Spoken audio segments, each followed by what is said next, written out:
Well, yeah, I mean, I think that there are a number of people who are highly educated and anxious to improve their lives, who are looking for places to find refuge, particularly when they're fleeing civil strife. And so the U.S. has always benefited from those individuals who've come to our shores. I think to the extent that they'll be looking for other places to go, Australia is a uniquely attractive place because of the great universities and the great welcoming tradition of Australians. Universities have been long founded on the belief that there are no borders to ideas. There should be no borders to scholars coming together to explore those ideas. And so as universities, we of course welcome people from across the world, both to study with us and to work with us. And I think that when a nation decides that it will prevent many people from coming to be part of its great universities, then it is missing an opportunity.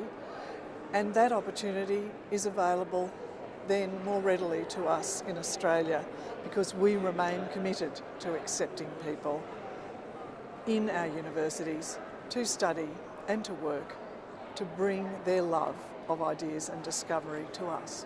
Yeah, I mean, it's still early days, but the signs are problematic, and we must remember that if you look of the post-war period, United States and UK has been very much the drivers about high-level academia and the internationalization of them.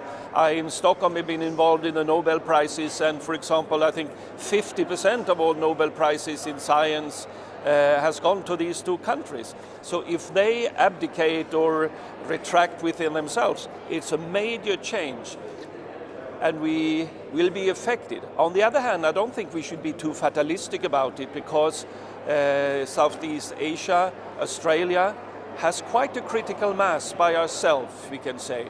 And if we look what happened in the last 10 years, even before Trump, before Brexit, this part of the world have gained strength and momentum within global academia. So I think we just have to keep at it and maybe be even more dedicated and more collaborative and maybe more coordinated.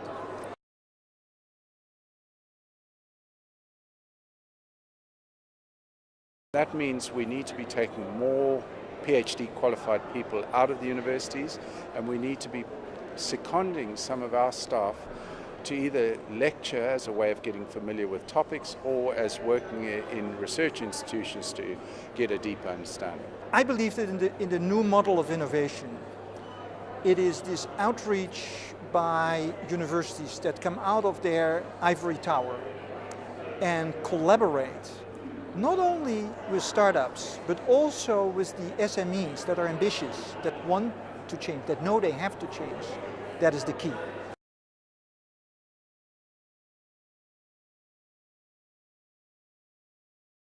The fact that previously Universities Australia had looked at a few priorities in Indigenous higher education, but the approach they took this time was very different, and the strategy was developed in very close collaboration with Aboriginal and Torres Strait Islander people within higher education, and it's obviously put in a lot of thought and a lot of effort into trying to develop a model that that all universities can contribute to. Now what we have is a collective commitment to action with defined actions, with strategies, indicators and even responsibilities, and maybe even some timeframes going forward.